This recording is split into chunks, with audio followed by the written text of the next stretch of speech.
Hey, welcome back to Papa JoeJoe Anytime, Anywhere. I am your guest, the grumpy Papa JoeJoe. Welcome back once again. Today we are going to continue my story. We left off yesterday where I was uh, left a lot of young first, second, third, and fourth graders traumatized, I guess, with the shots of the hepatitis. Uh, uh, uh, I guess so they wouldn't have it. What do you call that? Uh, so they wouldn't get the hepatitis virus to prevent it. But time went by. I did, like I said, I did my summertime and in house in between my first and second grade year. I continued my second grade year met my best friend. Um, uh, Continued with my best friend all the way through high school, even after high school, after my military career. Um, Met up with him. Uh, Still kept in contact with him, uh, even though we don't talk to each other off and on.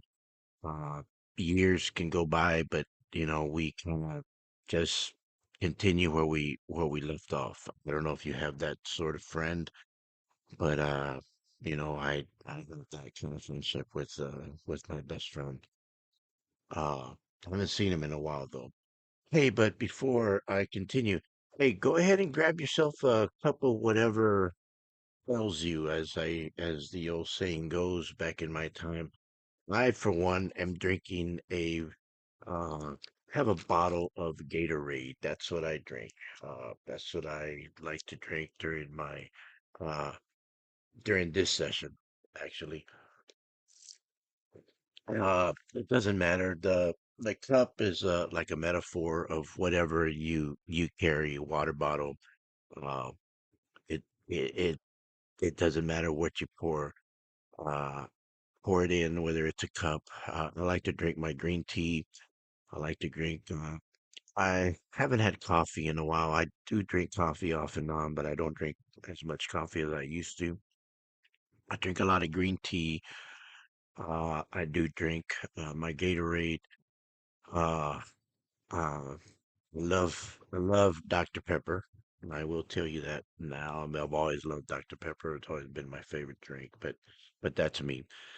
You grab whatever you want to grab on, sit under a tree, sit down in your favorite chair, your favorite lazy boy, your favorite recliner, as they say it now. We called it a lazy boy back in my time. Uh, Sit in your favorite spot underneath, like I said, underneath the tree, outside in the patio, in your computer room where you play your games, where you play with your PlayStation, with your Xbox, with your whatever game console that you play, or wherever you do your homework at. But anyway, continuing on, I went through my second grade, and second grade was not bad. I mean, there I finished running out the door, chasing my mom down the hall and into the parking lot.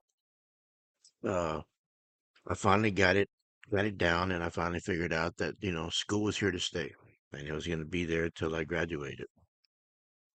And that was it seemed like forever, and it was not. You know, School came and went, and I'm gonna tell y'all, enjoy what you have in front of you. Enjoy what you have beside you. Enjoy what you have uh, next to you. Like I said, because one day they're here, and the next day they're not.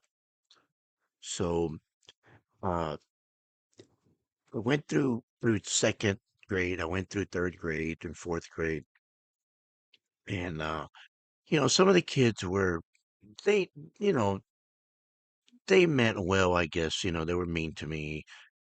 Not in a real bad way, but they were upset because they had to get that shot and they weren't ready for it. They were kind of scared. They didn't know what to expect.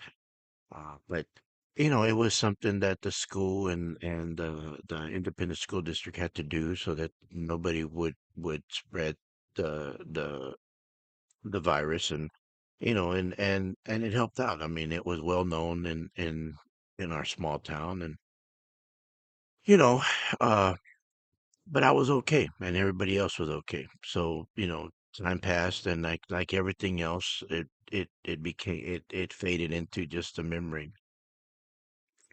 As we went along, I became friends with some of the kids and we became friends with playing outside and I don't know if y'all remember monkey bars. We had the slides. We had uh, big area to run around in. We used to run. We used to play dodgeball, kickball, baseball, football, basketball, you name it, soccer, we name it. We played outside and we did a lot of good stuff. I had a hard time at times because, my legs were giving me some problems as I said when I got out from uh from the hospital. I had guess I didn't notice it, but I guess the doctors noticed that I had problems with my legs, with my feet especially.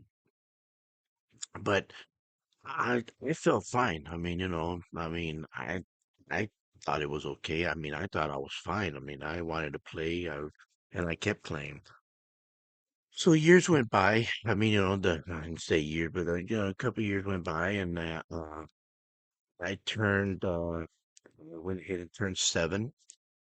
And since my birthday's in May, I wanted to play baseball. And in in our town, we had it was called the Little League. That's, everybody knows the Little League World Series, Little League, well known.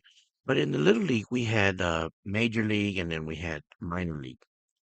Minor League was for kids that really didn't know much about the rules or how to play baseball, right? Major League was more of the for kids that played baseball, that knew the rules and knew how to play. They were more advanced baseball players and uh, kids that uh, young boys that knew how to play ball. I I always thought of myself that I knew how to that I could play ball. So I had a brother, my oldest brother. He was 17 years older than I was, and he was always there for me. Of course, during he was drafted back in the time when in the 60s, after he graduated in 65, I believe, and then he got drafted. He went to Baylor, and he got drafted um, out of a scholarship. He had a scholarship to play football, but he got drafted and he was in during the Vietnam era. So uh he was in the military during that time. When he came back, uh he started playing semi-pro baseball. So I used to go watch him play a lot, right? And I remember watching him play and people would always tell me, man, your brother's a good player. He was a pitcher, he played third base, he what they called the hot box and he was well known. I mean, he worked hard. He used to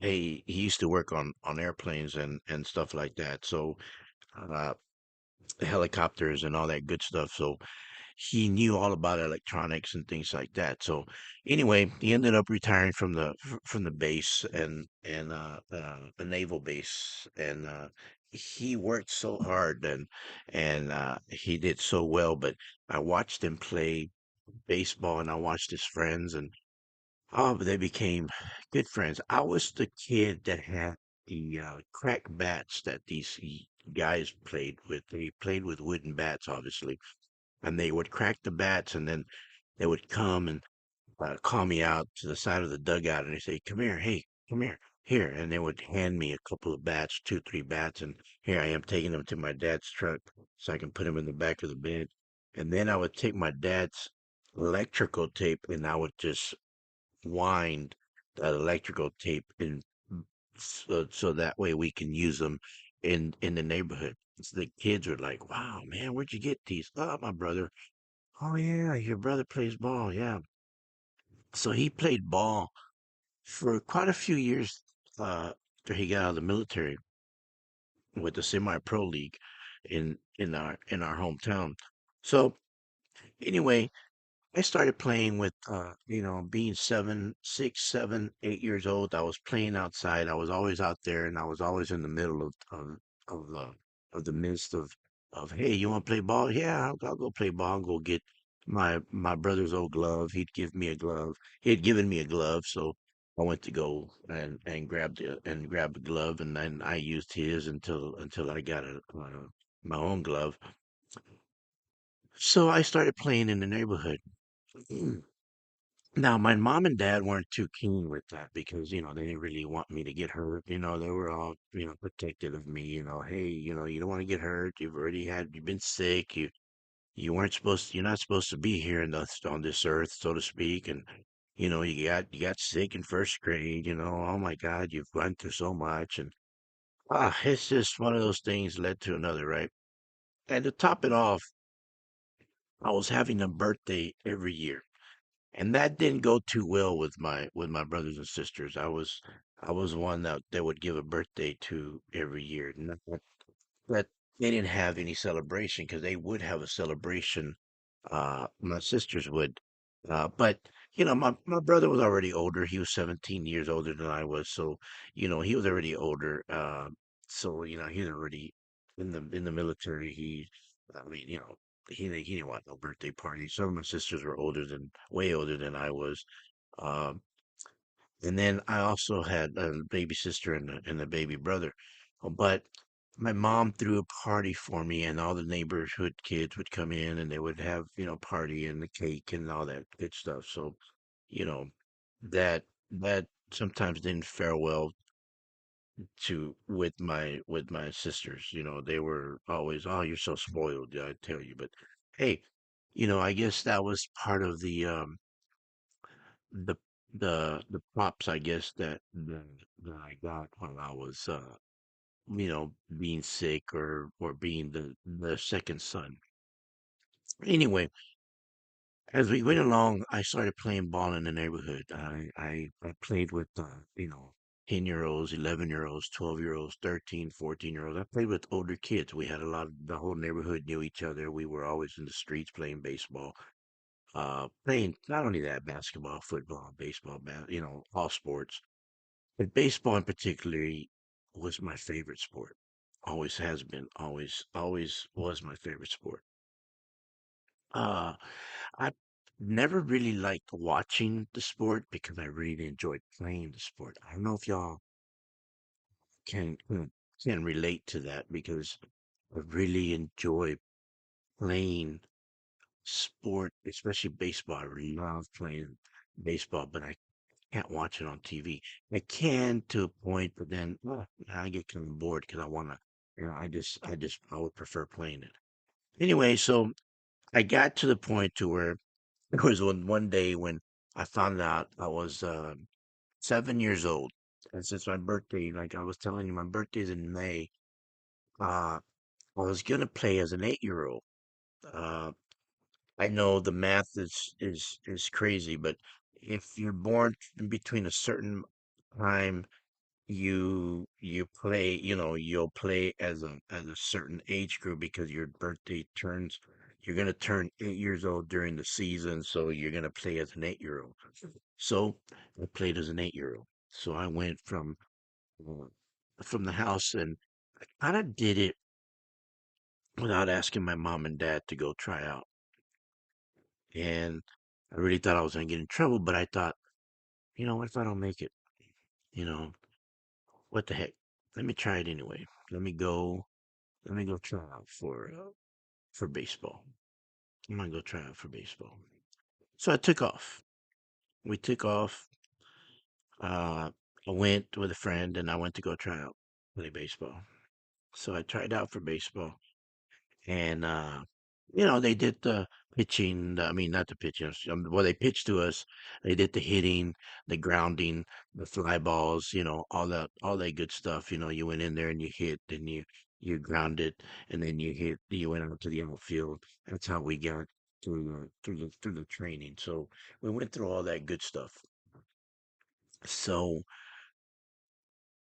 I finished all that and I stuck around for a little bit, and then I I had one of the parents bring me back home, and they dropped me off. The whole thing. I mean, I had the guys out there. We had a great time. It was one of our parks back home. The park had a swimming pool. That's where we went swimming. The public pool. They also had where there's a golf course out there, and also a the baseball where some of the guys played uh, uh, baseball, the little league baseball, and also uh, softball. They had a lot of softball out there too. But at that time, we were 8 years old. You know, playing as an 8-year-old, I decided that I wanted to go try out for little league, and I thought, you know what, if I make it for minor league. Hey, so be it. I'll play with the minor leagues, and I'll teach the other kids, what I know. Maybe I can learn from them too. I don't know. I mean, I just wanted to play. Even though I got told that I really wasn't going to be able to, but I wanted to play. I couldn't hear no for an answer. So I took off. And then I was coming home. I got to the house. I got inside and I was perspiring. I was sweating. I was, I was I didn't even think about it, but I was full of the red clay, the dirt. Didn't think about it. Um, and the crazy part, I did it in regular sneakers. I didn't have cleats. I didn't have baseball shoes. I had regular sneakers and uh, did it in Converse high tops. Can you believe that? But hey, that's just the way that we played, I mean, we played with whatever we had. And then I had some other tennis shoes that were called trackers. They were just black tennis shoes with three white stripes on each side. Nothing fancy. That's what my mom could afford, and that's what I used. So, uh, so we, so I went inside, and my mom tells me, how was my day? I said it was fine. So I took off. I went in. And I told her I was gonna take a bath, and I went in and I got ready for supper and all that good stuff. Well, come to find out, it wasn't even a few minutes that I was inside the house. I was getting ready to take a bath. The phone rings. Well, my dad answered it. I didn't know any of this till I was already in the bath. In the bath, I was getting cleaned up and all that good stuff, getting ready for supper, as I said. So I went in there and I took a shower. I mean, I got ready, and my dad answered the phone. And I got out, and all of a sudden I hear my name called out. I need to see you. And I said, yes, sir. I'll be right out. He goes, well, when you finish there, come talk to me. I said, okay. So I got out, and everybody's just looking at me like, and I said, what's going on? And the old walking down the hallway, like the whispers, like, oh man, what's going on? And I'm thinking, man, dead man walking. Oh my God, what did I do now? I said, come on, man, I didn't do anything wrong. I'm thinking, you know, as a kid, when you got in trouble, my mom used to tell me, wait till your dad gets home. And that was the ugliest feeling. Enough. And that's how I felt right there. I felt like, what did I do? My mom, what did I do? Anyway, so I kind of looked around the corner. My dad was sitting on his lazy boy. And I looked at him and I said, yes, sir. He goes, come here. He goes, I just had a phone call, interesting phone call, and I think you have practice tomorrow at 5:30. I said, practice? I acted all like I didn't. He goes, you know what I'm talking about. He goes, and I said, yes, sir. He goes, I went to go try out for baseball. And I don't think my dad was mad at me playing baseball. I know he was mad at me because I didn't tell him that I was trying out for baseball. But I did feel bad because I didn't tell him. Maybe it was something he wanted to be there for, but I know that he wasn't couldn't have been there because he was working at the time. He worked in the oil field. Sometimes he came home by 5, sometimes he came home by 6, 6:30. It just depends on his work schedule and what how much work he had at at his job site. So that day he wasn't there early enough. So, you know, think he would have missed it, but I think he would have probably liked to have been and picking me up. I guess. I don't know. I never asked. It never really was taught to ask much questions back then to my dad. If he said one thing and that was it, there was no questions asked. It was yes or no, yes sir, no sir, yes ma'am, no ma'am. Though we did, though I was one to ask mom, and that didn't come out too well. I always lost that struggle or that fight, if you want to call it a fight. Um, so anyway, I went and I got on the Giants. So I started thinking, I said, the Giants, what are the Giants? The Giants, it was the Giants, the Cubs, the Cardinals, and the Yankees. And that was the major league team. Yes, Lord and behold, I made it to the major league team. Not the minor league, the major league team. And I was like, wow, this is pretty awesome.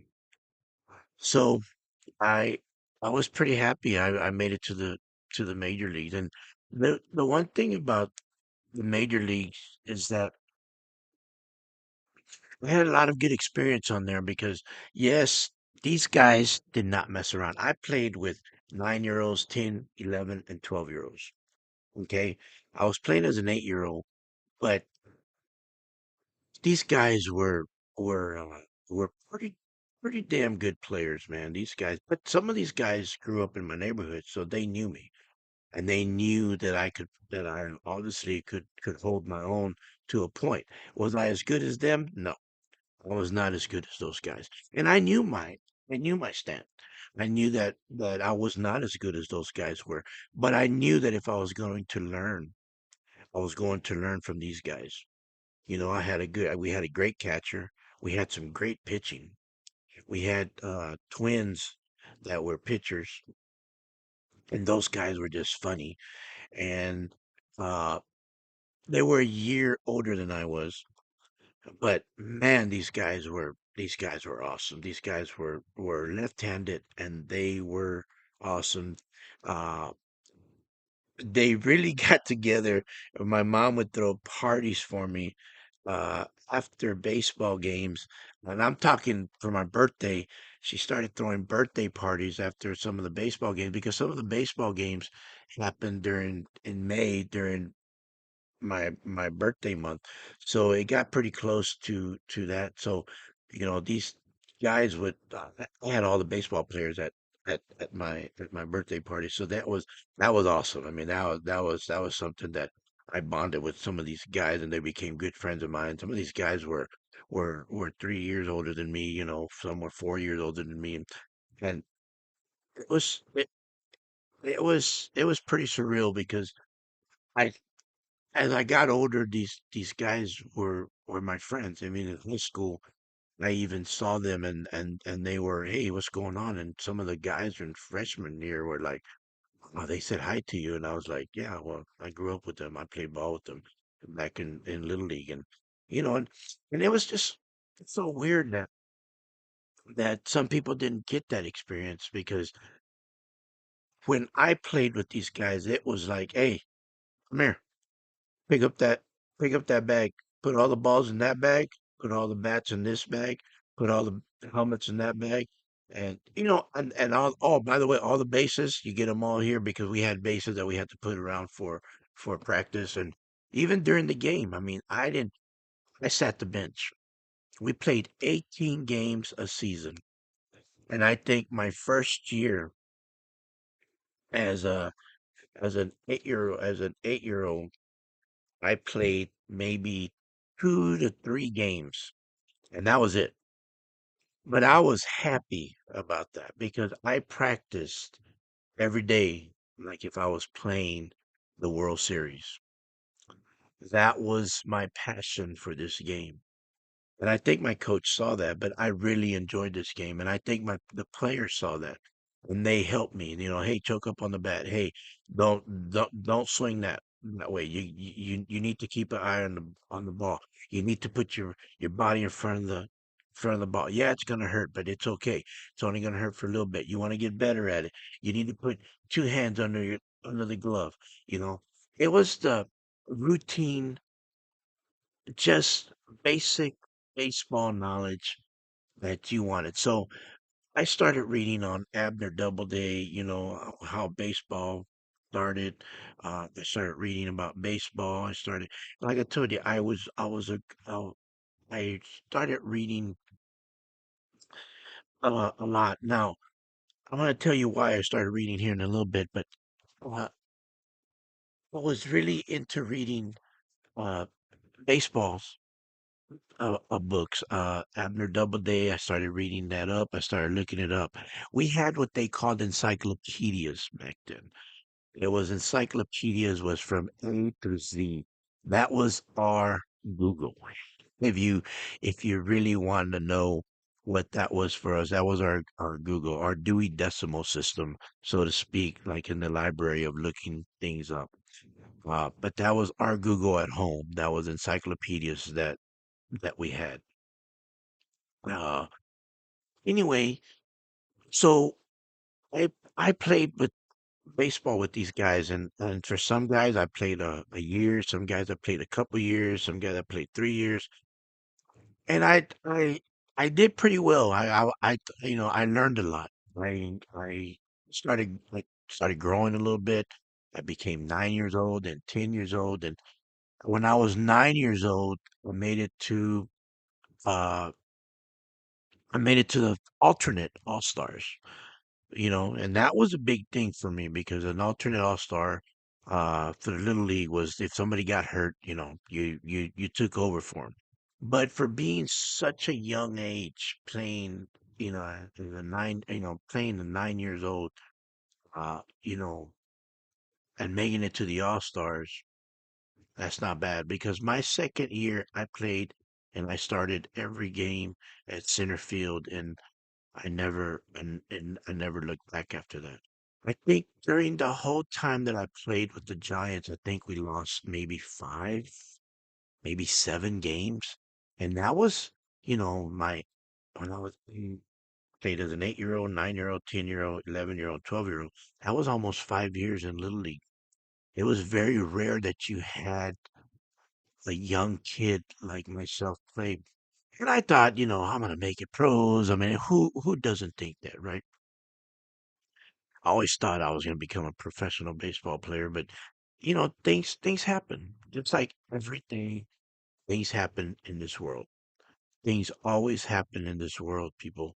Don't ever forget that sometimes, you know, we make plans for ourselves and then, you know, uh, things just go different. And yeah, we're upset sometimes because it didn't work out the way we wanted to.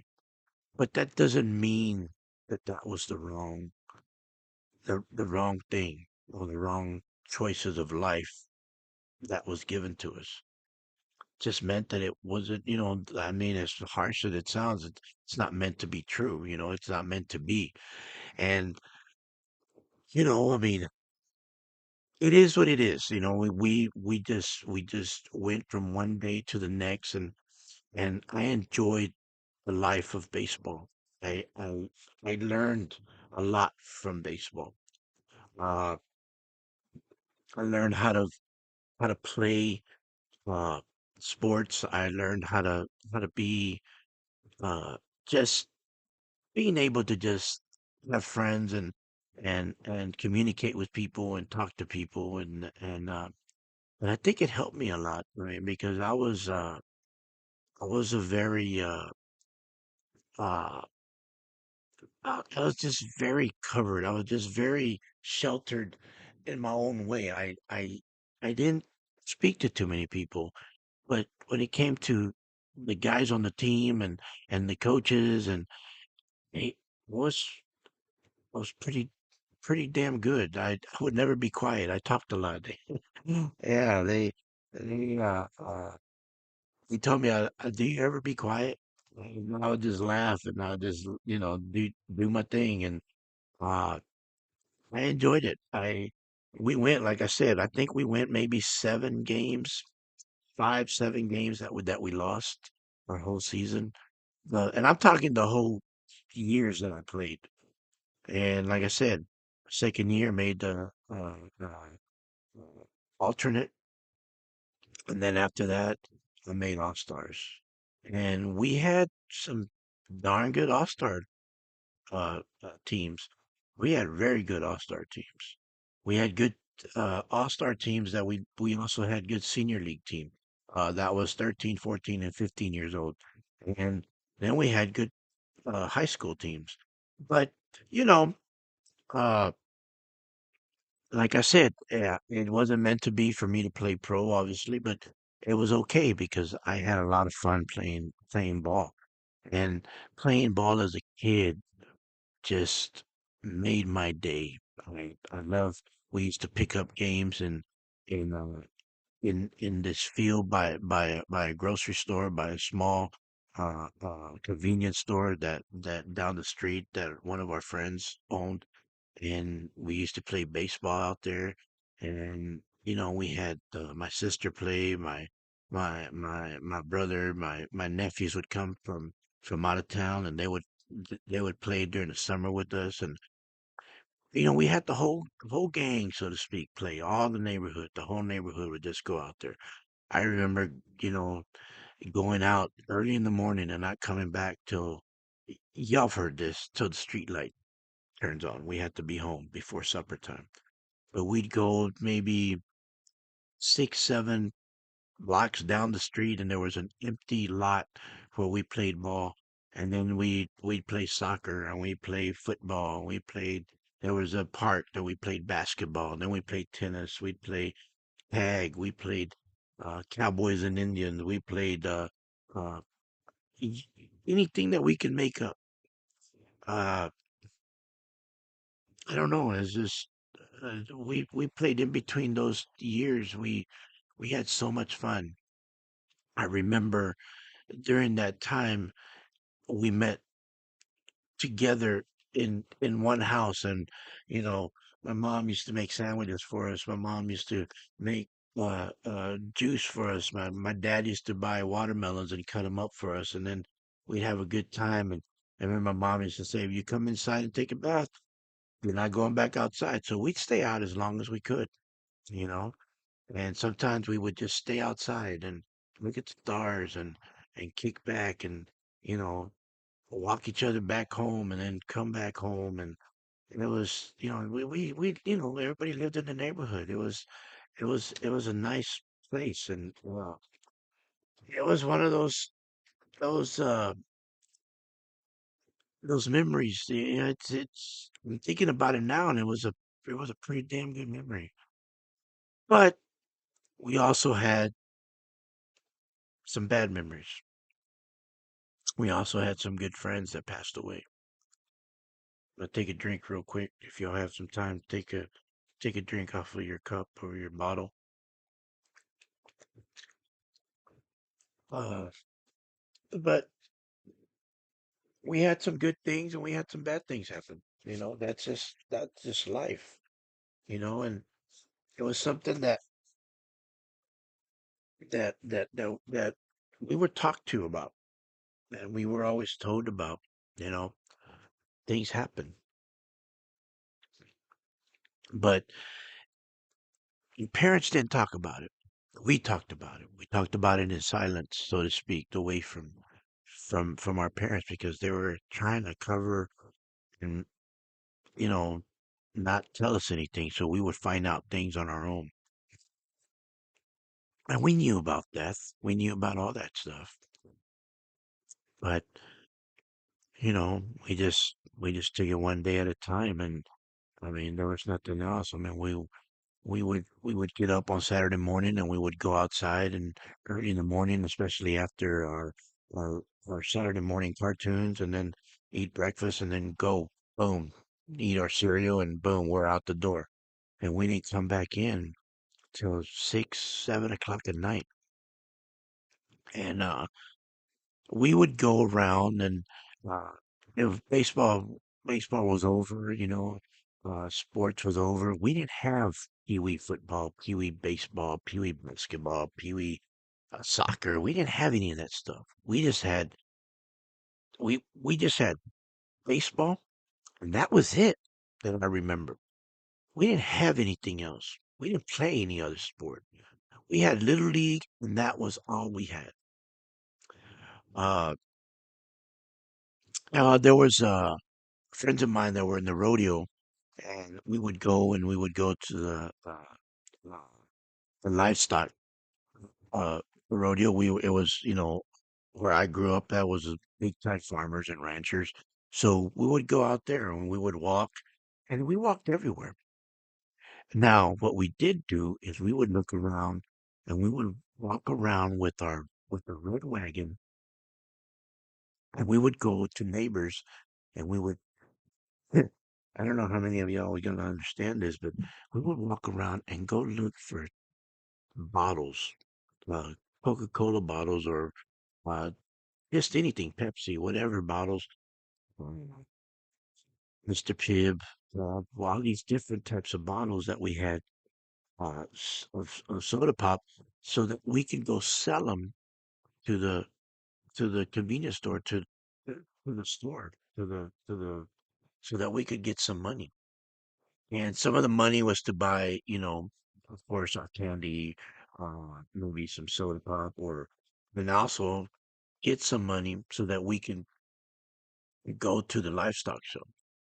Yes, our parents gave us a little bit of money, but that's how we used to do when we were kids. Back in when we were 6, 7 years old. And remember when I was 6, 7 years old, it was still back in 1968, 67, 68, and 69. Uh, I didn't turn uh 10 years old till 1973.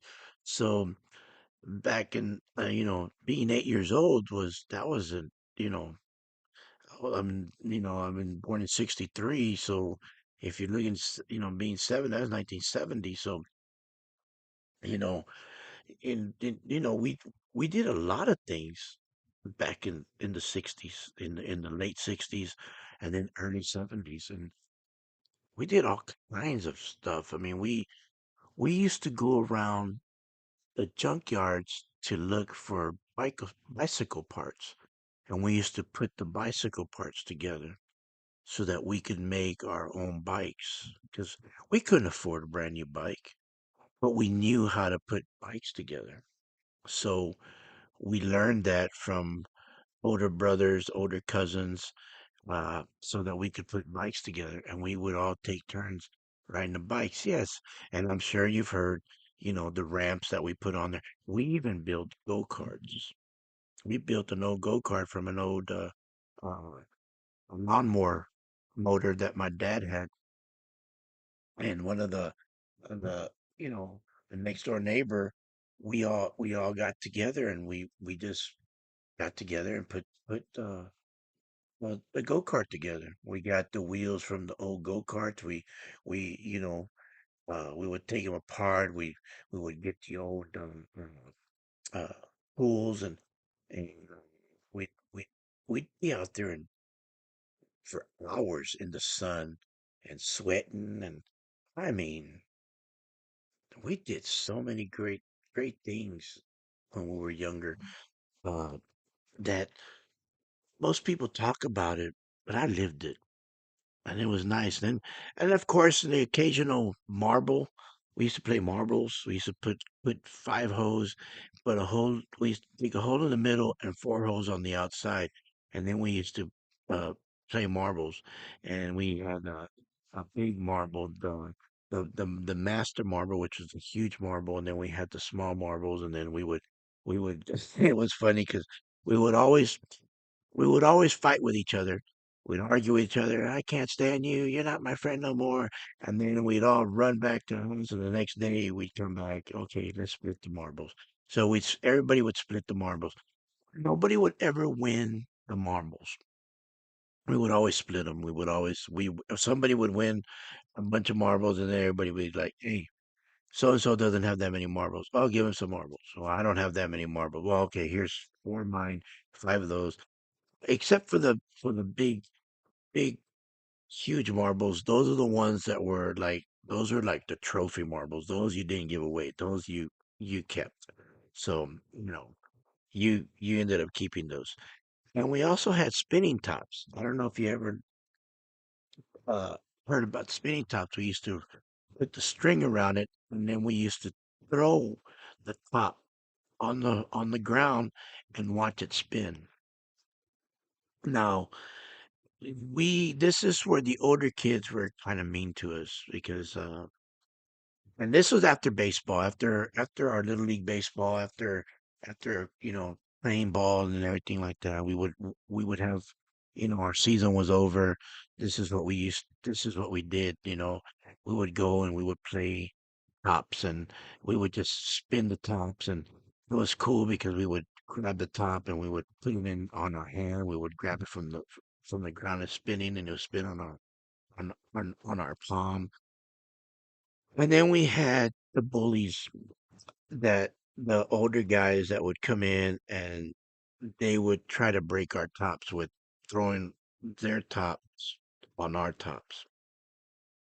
And that wasn't very nice. That was we get into, they would push us, they would pick on us, and we would, that's just, that was just wrong. And I think that's where that's where I didn't like too much, and that's where I started hanging out by myself again. Everything I did during my time of baseball, of having, friends and having these guys I'm playing baseball with and everything, all of a sudden you got these older guys that are coming in, and, you know, and then they're just starting to bully you. And mind you, back then, even if you said anything, nothing was ever done, right? And my brother wasn't here yet. So, I mean, there was, I mean, he was, my brother was here, but he was married already, and he lived out of, not too far to town, but he lived the next town over. Uh, and I didn't tell him anything. I should have, but he found out later on. And that didn't go well for them, but, you know, I just wasn't one that was gonna say anything. I don't know. Maybe I should have. Maybe I should have said something. But I just I just felt so bad that we would get picked on. But that went through some time like that, and it wasn't fun for me. It wasn't fun for quite a few of us. And I just don't understand that type of behavior. I could never understand that, and to this day I don't understand it. And I don't know. I could. I don't know what to talk about that. I mean, I do know what to talk about that, but it's so sad that people are such bullies, and it's just not guys. It's women. It's adults, just being like that. But that happened to me. I mean, that happened. This was back in, like I said, this was back in the '60s and early '70s, that we were being bullied like that, and it was sad for me because I had started to turn into more of uh, uh, an extrovert, and I was an introvert, and then I started to talk to people, and then all of a sudden everything came closing down because I just started shutting down where I didn't want to talk to anybody because I was scared, and that wasn't good. That wasn't good for me. Uh, and my parents were always working, and not that they weren't uh there for me because I would just stay home and I started reading a lot. Like I said, I started reading. Now, I was reading a lot because I was always put in the for slow readers. I just had a hard time reading. I had a hard time. It would take me a long time to read a paragraph, and I never understood why. Uh, and I went through this practically my entire my entire life, practically till even even through high school. I didn't know. I just kept. I would read, and I enjoyed reading. I loved reading.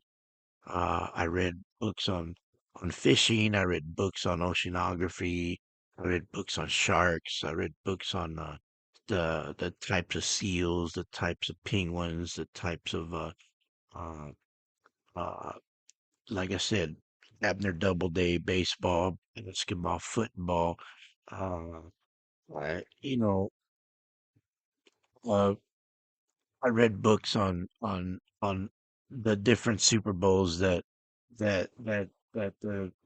when it started, when football started, when basketball, what was it, the ABA, I believe it was.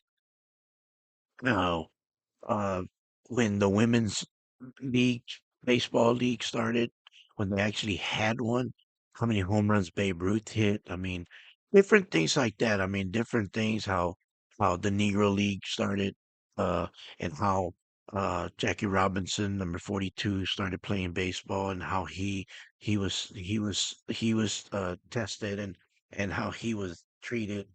Uh, it's just I just started reading. I just started reading. And the reason I started reading is because it brought me into my own world. I don't know if y'all understand that, but it reading takes you to places that some people will never be able to go, right? And I felt that way. I felt that I was going to places that I would never go, and I would never be going. You know, uh, it took me to places where where I was on an expedition with uh, 20,000 Leagues Under the Sea. I don't know if anybody ever saw that show with Jacques Cousteau. Uh, I used to watch that. I used to watch Mutual of Omaha. Down Under. It was about uh, a guy, uh, a wild kingdom. I mean, just uh, used to watch fishing shows. I used to, grew up watching all that. Just my dad and I used to go fishing all the time. He loved me going fishing with him because I was always up early. So yeah, I'd go fishing with him all the time, and we had a blast. I mean, but I started reading, and I kept reading, and I didn't find out why I had so much problem until I met my wife now, my wife that I'm married to now. Uh, I got out of the military. I retired from the military and I went back to school. I went back to school after I retired military, and I was having problems in in one of my classes, and I was thinking, why? And I was talking to her, and I said, why am I having so much problem reading? It takes me so long. I've always had this problem. And she goes, have you ever been tested? I said, tested? Tested for what? I said, for anxiety? She goes, no, that you have. I started laughing. I said, well, yeah, I have anxiety. She goes, but you need to be tested. So If it wasn't for her, I would have never known that I have dyslexia. My whole life, I've had dyslexia. I'm sure some of y'all probably figured that out, but I didn't know. Since I was a kid, I've had dyslexia. My family doesn't know, didn't know, that don't, to this day, they don't know. I don't live close to my family right now. I don't talk too much to my family right now.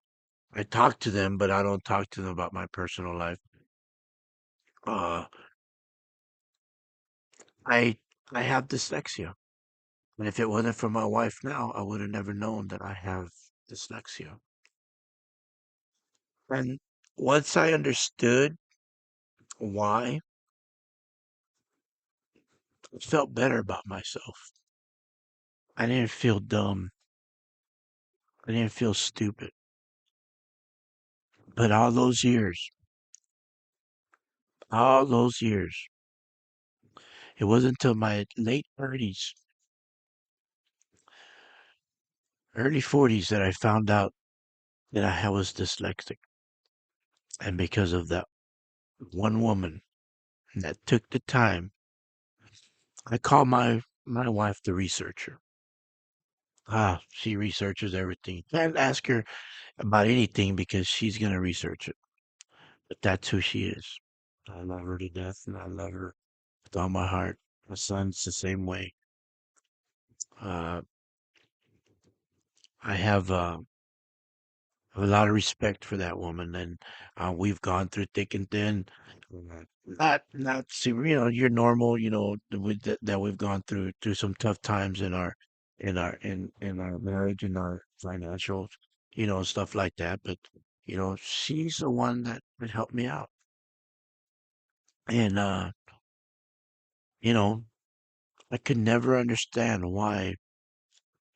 Even to this day, I still have problems, where I read and you know and it's tough, but you know I cope with it even better now than I did with it when I was still in high school or grade school, obviously.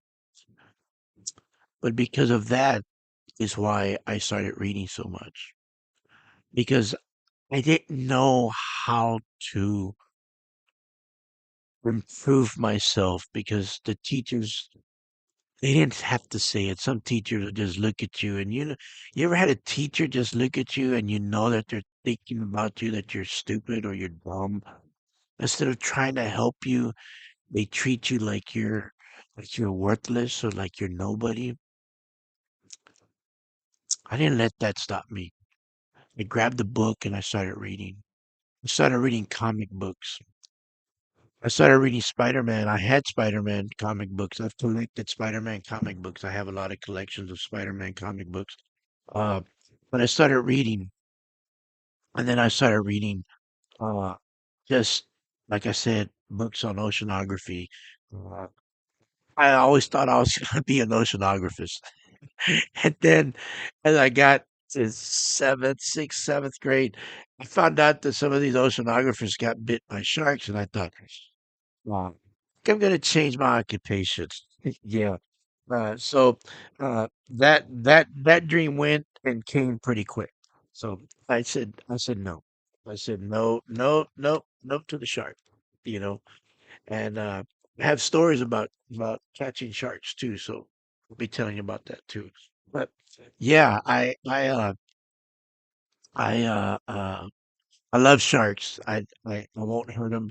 Uh, but just real quick, I catch and release sharks. We used to tag them. So yeah, it's a lot of fun. But I do love to to uh to uh, uh to fish. I catch what we're gonna eat, and I throw back, and I catch and release a lot. I just enjoy it. It's just another way of therapy for me, you know.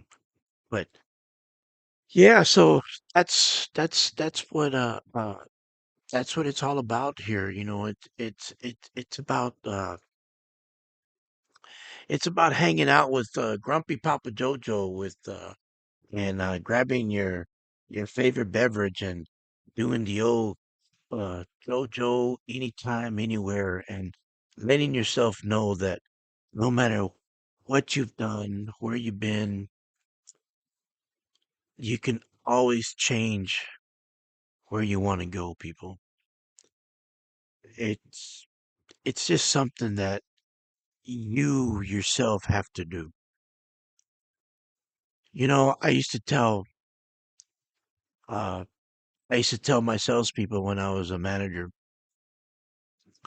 I can show you and I can teach you and I can be with you and I can hang out with you on the sales call and I can help you. But the one thing I can never do is do it for you. And that goes in life in general, in everything, not just, I guess I shouldn't say in general, I should say life in itself. If you want to do something, if you want to change something, it has to come from you. Can't, I can't, what's that word? I can't tell you and I can't point out exactly what is going on with you, or I don't think anybody can point out what's happening to you other than you. There's nobody else like you but you. There's only one you, in other words. There's only one grumpy old Papa Jojo. You can call yourself whatever you want, but there's only one you. And my stories can help you or they can bore you, but for me, it helps me talking about it because this is what it does for me. I don't know what it does for you.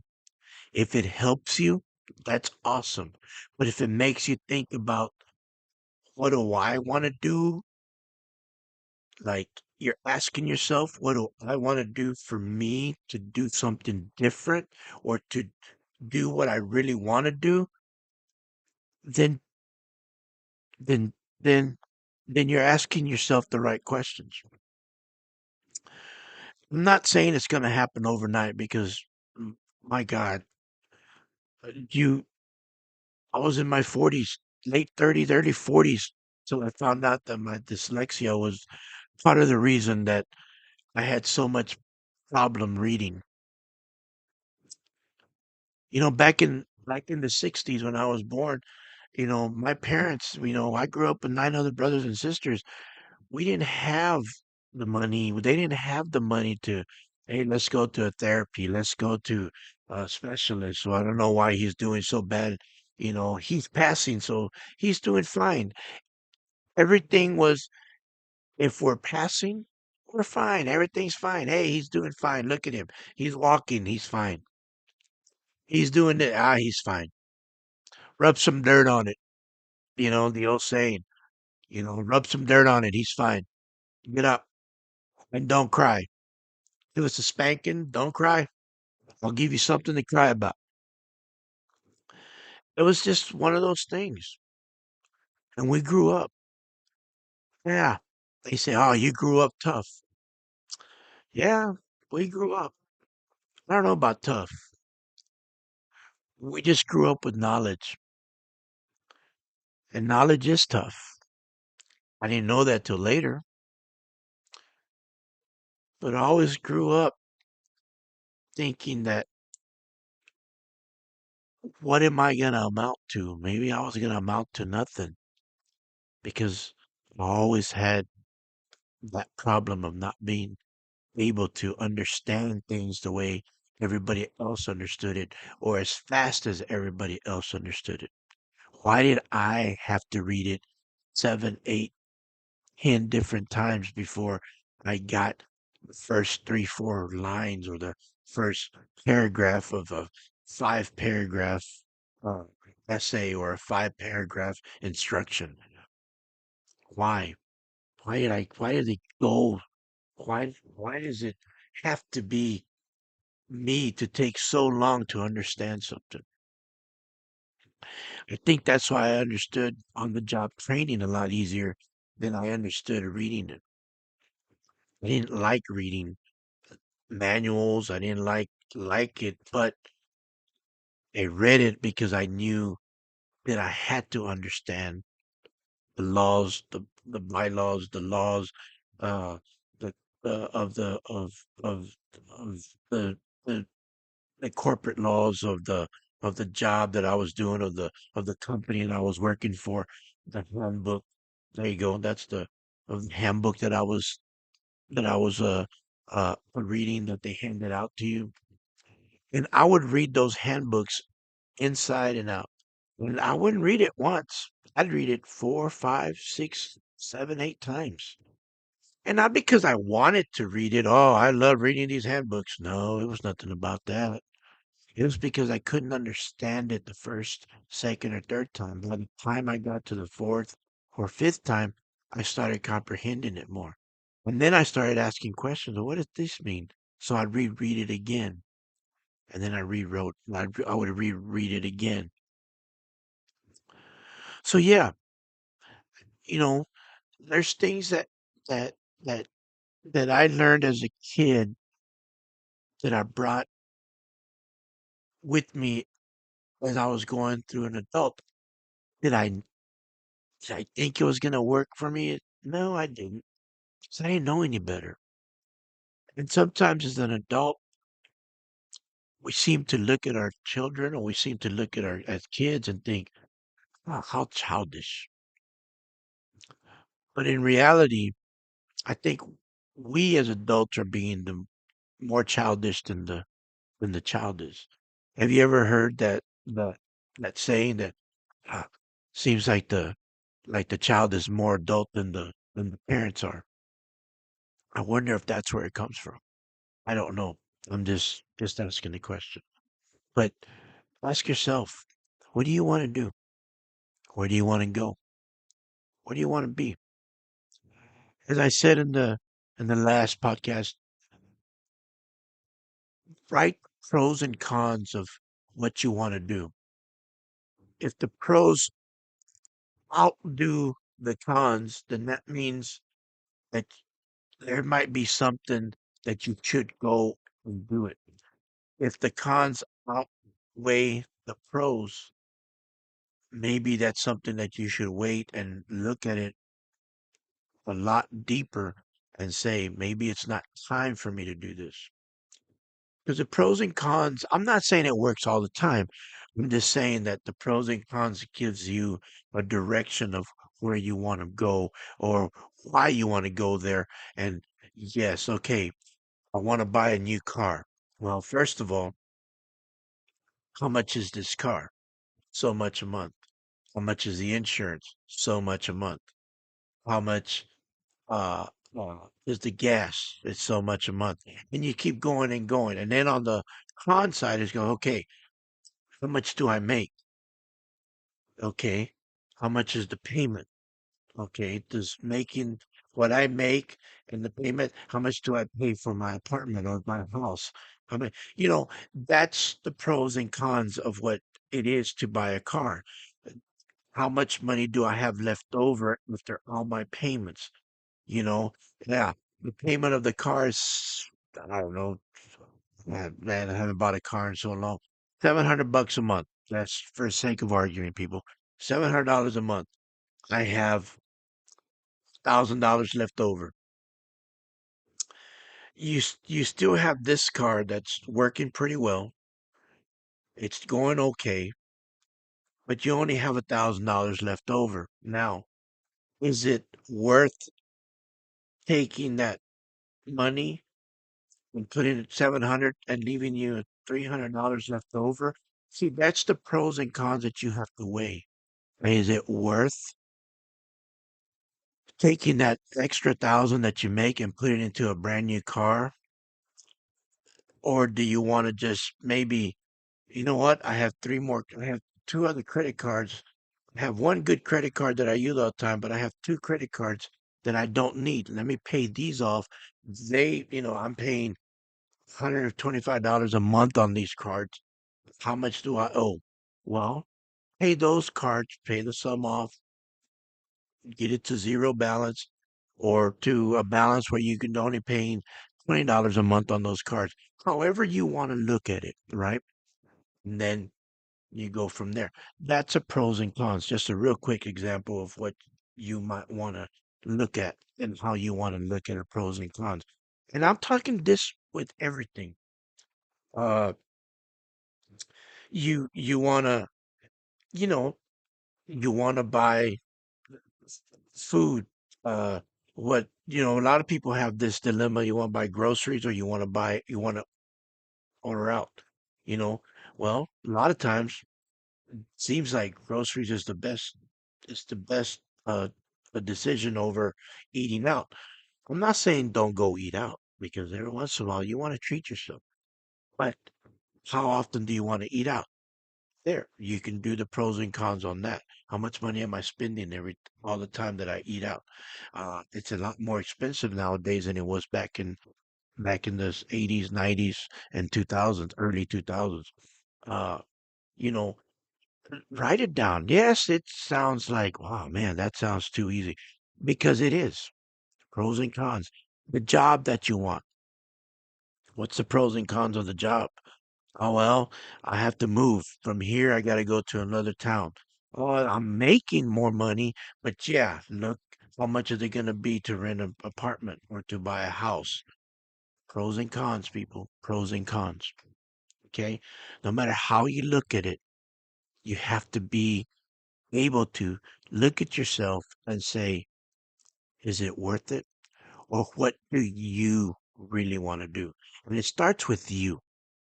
And if you're married, it starts with us. My wife and I do not make decisions without talking to each other. She knows that when I buy things for fishing, when I buy things for hunting, she knows that I am not going to buy the cheap stuff where I can just go and I'm gonna have to buy it every single month, every other month, every 2 months, or once a year. She knows that I am going to read on it. She's also going to investigate it. She's also going to research it, and because I'll ask her, hey, what do you think of this? Can you tell me what these people are talking about? You know, this rifle is this much, or this rod and reel was so much. But we talk about it. We communicate with each other. We do not just go, well, I make this money and you make this money. No, we talk to it. It's not your money or her money. It's our money. We're married. That's our way of looking at things. That's just something that we do. But anyway, that's just conversation for some other time. But I tell you, my childhood, and I know I strung you along with different things, but I'm just trying to make a point that you need to be you, and you need to find who you really, what you really want to do, and don't be afraid to ask. Don't be afraid to ask for help. It's okay, no big deal. Everybody needs help now and again. We all do. You know, it doesn't matter who you are, where you come from. We all need help. So I mean, I have talked about recap. I've talked about my little league time. I've talked about how we played. I didn't play any games during my first. I mean, I played maybe 3 games my first year in little league. I didn't cry about it. I knew my so-called. I knew my place. I knew what the environment was about because little league was about testing yourself. Where do you want to be? Where you have to earn your keep, earn your dues, so to speak. And this is in little league. You have to earn your respect. And once you get that respect, then the guys were like, okay, hey, put him in, coach, man. We're up by 10 runs, 15 runs. Put him in and then play. Boom. And at the end of the year, these guys were awesome. Hey, way to go, man. All right. Hey, give it to the little guy. Give it, and I was the little guy because, hey, put those helmets up. Hey, and then during it was weird, but after about the ninth, 10th, 12th game, you had these guys. Hey, let me help you out there. They were helping me put the helmets inside the bags, helping me put the bats. And I was like, I got it. Oh, I know you do. But hey, I'm gonna help you. Okay, cool. And I'm holding the bag, or he's holding the bag, and I'm putting the bats in, and I'm putting the helmets in, and putting the baseballs in the bag, the bats, and and everything just came to a complete circle where they trusted me and I trusted them, and we were teammates. They learned to trust me, and I learned to trust them. But I also learned that when I became my second year, we did the same thing to the next rookie. Not in a bad way. I was still a rookie. I wasn't a rookie, but I was still a second year. So I was still kind of joking with him. I was still kind of throwing shade at him, kind of joking with him, but I was still there. I was still there for him to make him understand this is part of it. But I think we all understood this was just part of it. So during my time, I learned that we grow up in what seems to be, I guess, a mean part of life, but it's not. It's a growing pains, I guess you could call it, but it's a growing life. It's growth. And that's what it was all about. You know, Little League was a great part of my life. And I want y'all to understand that I took this and I still take it to heart to this day. I'm a 63-year-old disabled veteran, and I still take this today that growing up is still part of life. I still have a lot to learn. I still have a lot to understand because times change.